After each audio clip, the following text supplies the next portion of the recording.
काजू नारळी पोफळी उडदाची पिठी अन सोलकढी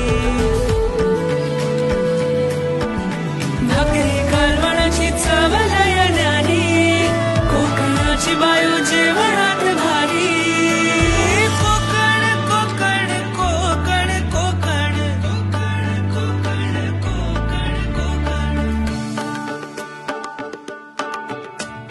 विहिरीच्या पाण्याची चव निराळी